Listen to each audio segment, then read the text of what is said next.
जा रहे हैं, तो यहाँ के सांसद के नाते मेरा भी दायित्व बनता था कि मुझे भी उस कार्यक्रम में समय देना चाहिए। तो मैं एक सांसद के रूप में, आपके सेवक के रूप में आज सिर्फ इसमें आप ही की तरह हिस्सा लेने के लिए आया हूं।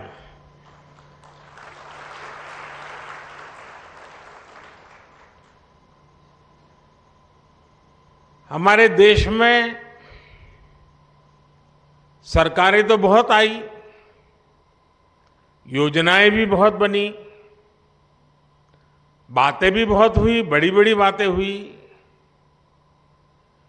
और उन सबका जो अनुभव था, जो निचोड़ था, तो मुझे लगा कि जो देश को सबसे ध्यान देना वाला काम जो है वो ये है कि सरकार जो योजना बनाती है, जिसके लिए बनाती है, जिस काम के लिए बनाती है, वो सही समय पर बिना किसी परेशानियों के वो योजना उस तक पहुंचे। अगर प्रधानमंत्री आवास योजना है तो जिसकी झुग्गी है, झोपड़ी है, कच्चा घर है, उसका घर बनना चाहिए, और इसलिए उसको सरकार के चक्कर काटने की जरूरत नहीं है। सरकार को सामने से जाकर के काम करना चाहिए। और जब से आपने मुझे काम दिया है तो अब तक करीब 4 करोड़ परिवारों को पक्का घर मिल चुका है। लेकिन अभी भी खबर मिलती है कि भाई वहां कोई रह गया है, उस गांव में वो रह गया है।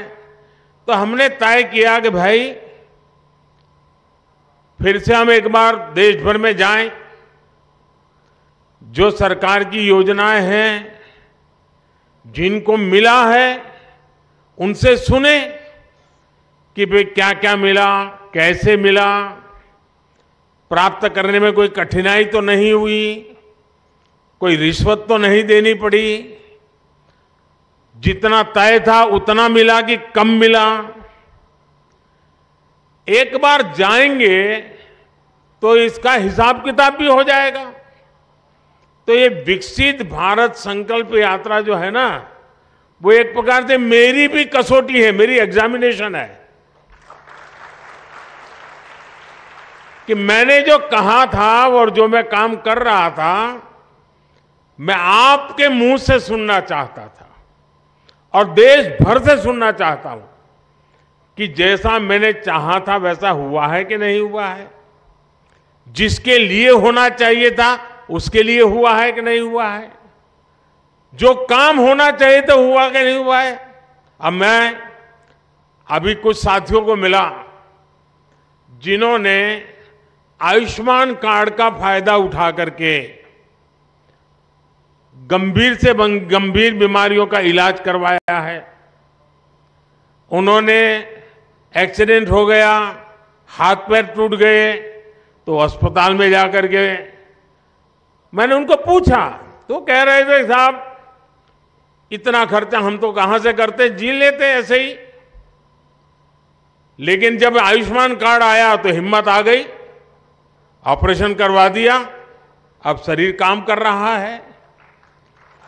अब उससे मुझे तो आशीर्वाद मिलता ही है, लेकिन जो सरकार में बाबू लोग हैं ना, अफसर लोग हैं, जो फाइल पे तो योजना को आगे बढ़ाते हैं, अच्छी योजना भी बनाते हैं, पैसे भी रवाना कर देते हैं, लेकिन वहां उनका काम पूरा हो जाता है कि चलो वे 50 लोगों को मिलना था, मिल गया, 100 लोगों को मिलना था, मिल गया, 1000 गांव में जाना था, चला गया। लेकिन जब वो ये बात सुनता है कि उसने कभी फाइल पे काम किया था, उसके कारण काशी के फलाने मोहल्ले के फलाने व्यक्ति की जिंदगी बच गई, तो वो जो अफसर होता है ना, उसका भी काम करने का उत्साह अनेक गुना बढ़ जाता है, उसको संतोष मिलता है। जब तक वो कागज पे काम करता है उसको लगता है मैं सरकारी काम कर रहा हूं, लेकिन जब उस काम का फायदा किसी को मिला है, उसका जब उसको खुद देखता है, खुद सुनता है, तो उसको काम करने का उत्साह बढ़ जाता है। और इसलिए मैंने देखा है कि विकसित भारत संकल्प यात्रा जहां जहां गई है, वहां पर सरकारी अफसरों पर इतना सकारात्मक प्रभाव हुआ है, उनको अपने काम का संतोष होने लगा है। अच्छा भाई, ये योजना बनी, मैंने तो फाइल बनाई थी, लेकिन क्या एक गरीब विधवा के घर में जीवन ज्योति बीमा का पैसा पहुंच गया? मुसीबत की जिंदगी में उसको इतनी बड़ी सहाय मिल गई। तब उसको लगता है अरे मैंने तो कितना बड़ा काम किया है। एक सरकारी मुलाजिम को जब ये सुनता है तो उसको जीवन का एक नया संतोष मिलता है। बहुत कम लोग हैं जो इसकी ताकत समझते हैं कि ये विकसित भारत संकल्प यात्रा से हो क्या रहा है। जो बाबू लोग इस काम से जुड़े हैं, जब सुनते हैं, जब मैं भी यहां बैठा हूं सुनता हूं कि मोदी जी मुझे बहुत अच्छा लगा, मेरे पति का स्वर्गवास हो गया था, अचानक मुझे खबर आई 2 लाख रुपए मिल गया। कोई बहन कहती है कि बचपन से ही हम तो धुएं में जिंदगी गुजारते थे, गैस आ गया, जिंदगी बदल गई। उससे बड़ा जो सबसे बड़ी बात की बहन ने, उसने कहा गरीब और अमीर का भेद मिट गया। गरीबी हटाओ नारा देना एक बात है, लेकिन एक गरीब कहता है कि मेरे घर में गैस का चूल्हा आते ही गरीबी और अमीरी का भेद खत्म हो गया। जब वो कहता है कि मैं पक्के घर में रहने गया तो मेरा आत्मविश्वास इतना बढ़ गया कि मेरे बच्चे सम्मान के साथ स्कूल कॉलेज में अपने दोस्तों के सामने खड़े रहने लगे। झोपड़ी में रहते थे बच्चे शर्मिंदगी महसूस करते थे, कच्चे घर में रहते थे बच्चे शर्मिंदगी महसूस करते थे, दबे हुए रहते थे, आत्मविश्वास नहीं था। पक्का घर मिलते ही दीवारें नहीं, पक्की छत नहीं, जिंदगी आत्मविश्वास से भर गई है। अब वो दूर से मकान देखने से पता नहीं चलता है, बैंक से चेक गए इसलिए पता नहीं चलता है। जब उस लाभार्थी के मुंह से सुनते हैं ना, तब पता चलता है चलो भाई जीवन धन्य हो गया, किसी की जिंदगी में बदलाव आ गया। अब मैं देख रहा था हमारे गुप्ता जी बोलना बंद ही नहीं कर रहे थे। क्यों? उनका मन इतना उत्साह से भर गया था कि इतनी योजनाओं का लाभ मिला, सामने से कि 10,000 रुपया बैंक से मिल जाए। साहूकार से भी पैसा लेने में दम उखड़ जाता है, ये बैंक सामने से पैसा दे तब उसका विश्वास बढ़ जाता है, ये मेरा देश है, ये बैंक मेरी है। और मैं चाहता हूं हिंदुस्तान के हर व्यक्ति को लगना चाहिए कि रेलवे मेरी है, ये अस्पताल मेरी है, ये अफसर, ये ऑफिस सब मेरा है, ये देश मेरा है। ये भाव जब जगता है तो देश के लिए कुछ करने की इच्छा भी जग जाती है। और इसीलिए ये जो प्रयास है ना, वो बीज बो रहा है। बीज इस बात का बो रहा है कि भाई हमारे माँ बाप को मुसीबतें झेलनी पड़ी, हमें भी जिंदगी में मुसीबतें झेलनी पड़ी, लेकिन हमें अपने बच्चों को मुसीबत में जीने के लिए मजबूर नहीं करना है। हम जो मुसीबतों से गुजरे, कोई माँ बाप नहीं चाहता है कि उसके बच्चे भी उसी मुसीबत से गुजरे। खुद पढ़ नहीं पाए, अशिक्षित रहे, लेकिन कोई माँ बाप नहीं चाहता है कि उसके बच्चे अशिक्षित रहे। और जब ये योजनाओं की सारी जानकारियां उसको मिलती हैं तो उसको लगता है कि यही समय है, यही समय है हम भी कुछ करें। और जब 140 करोड़ लोगों के मन में लगता है ना ये समय है, तो देश आगे बढ़ के रहेगा। देश को आजादी कैसे मिली? सारे देश में एक वातावरण बन गया था। कोई चरखा चलाता था, कोई पूछता था क्यों चला रहे हो चरखा, तो बोले आजादी के लिए।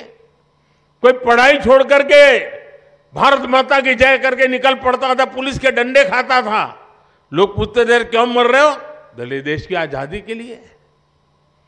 कोई बुजुर्ग की सेवा करता था, कोई पूछता था अरे क्या कर रहे हो भाई, नहीं बोले आजादी के लिए कर रहा हूं। कोई खादी पहनता था, क्यों कर रहे हो, आजादी के लिए। हिंदुस्तान का हर व्यक्ति कहने लगा कि मैं आजादी के लिए काम कर रहा हूं। उपवास करता हूं तो भी आजादी के लिए, मेहनत करता हूं तो भी आजादी के लिए, बच्चों को पढ़ाता हूं तो भी आजादी के लिए, सफाई का काम करता हूं तो भी आजादी के लिए, तकलीफ चलाता हूं तो भी आजादी के लिए। आजादी का ऐसा बुखार चढ़ गया, हर मन में विश्वास पैदा हो गया, अंग्रेजों को भागना पड़ा। देश उठ खड़ा हुआ। अगर हम इस समय 140 करोड़ देशवासी इसी मिजाज से भर जाएं, बस अब हमें देश को हमें आगे ले जाना है, ऐसे नहीं रहना है। हर एक की जिंदगी बदलनी है, हर एक की शक्ति का सम्मान होना चाहिए, शक्ति का उपयोग होना चाहिए, तो देश को आगे बढ़ाना चाहिए। एक बार ये मन में ये बीज बो रहे ना, आज 25 साल में तो ऐसा वटवृक्ष बनेगा, 2047 में 2047 में विकसित भारत बन जाएगा और बच्चों को फल मिलना शुरू हो जाएगा। ये वटवृक्ष की छाया आप ही के बच्चों को मिलने वाली है। और इसलिए विकसित भारत बनाने के लिए हर नागरिक का मिजाज बनना चाहिए, मन बनना चाहिए, संकल्प बनना चाहिए। और अगर मन बन जाता है तो मंजिल दूर नहीं होती है। और ये विकसित भारत संकल्प यात्रा, ये एक प्रकार से देश का काम है, ये किसी राजनीतिक दल का काम नहीं है। और मैं मानता हूं जो इस काम को करता है ना, वो बहुत पवित्र काम करता है। वो दूर से देख रहा है, अखबार में पढ़ रहा है, उसको समझना चाहिए कि मेरी गाड़ी छूट रही है, मैं मौका छोड़ रहा हूं। मैं भले देश का प्रधानमंत्री हूं, लेकिन मेरा बड़ा उमंग है आज आपके बीच आने का।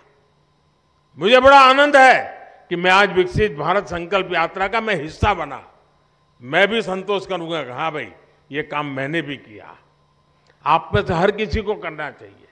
अगले गांव में जहां भी यात्रा जाने वाली हो, शहर में जिस वार्ड में जाने वाली हो, भव्य स्वागत होना चाहिए। सबके सब लोग आने चाहिए, हर किसी को सुनना चाहिए, योजनाओं का लाभ लेने के लिए आगे आना चाहिए। और जिसको योजना का लाभ मिला है उसने आत्मविश्वास के साथ इसको बताना चाहिए। अच्छी बात बताने से भी अच्छाई का वातावरण पैदा हो जाता है। और इसलिए मैं चाहता हूं कि विकसित भारत यात्रा ये बहुत बड़ा सपना है, बहुत बड़ा संकल्प है, और अपने ही प्रयासों से इस संकल्प को हमने सिद्ध करना है। मुझे बहुत अच्छा लगा, सबसे मिलने का मुझे मौका मिला, आपसे भी सुनने का मौका मिला। लेकिन हम सब प्रयास करें, इस यात्रा को और सफल करें, देशवासियों के मन में भाव पैदा करें, आत्मविश्वास पैदा करें। और हमने देखा है घर में भी जब पैसे नहीं होते हैं, तकलीफ से गुजारा करते हैं, तो कई काम नहीं कर पाते। इच्छा हो तो भी नहीं कर पाते। मन करता है कि चलो बच्चों के ये अच्छा शर्ट ला करके दे दूं, नहीं ला सकते। क्यों? पैसे कम है। जैसे घर में होता है ना, वैसे देश में होता है। देश के पास भी पैसे होने चाहिए। पैसे होंगे तो हर नागरिक की इच्छा पूरी करेगा। आज 4 करोड़ गरीबों को घर मिल गया। जो बच गए हैं उनको अभी आगे मोदी देने की गारंटी देता है। जिनको आयुष्मान कार्ड मिल गया उसकी मुफ्त में दवाई हो गई। जिसको गैस की चूल्हे की जरूरत थी, सरकार सब्सिडी देकर के भी गैस का चूल्हा दे रही है। क्यों? सरकार के पास देने की ताकत आई। भारत विकसित हो जाएगा ना 25 साल में, तो ये मुसीबतों का नामो निशान नहीं रहेगा। नामो निशान नहीं रहेगा। हम मुसीबतों से मुक्त हो जाएंगे। और मुसीबतों से मुक्ति का ये मार्ग है विकसित भारत का संकल्प पूरा करना। और इसलिए मैं मेरे काशी वासियों को विश्वास दिलाता हूं कि आपके सेवक के नाते, आपके सांसद के नाते तो मैं काम करूंगा, लेकिन आपने मुझे देश का काम दिया है, उसमें भी महादेव के आशीर्वाद से मैं कभी पीछे नहीं रहूंगा।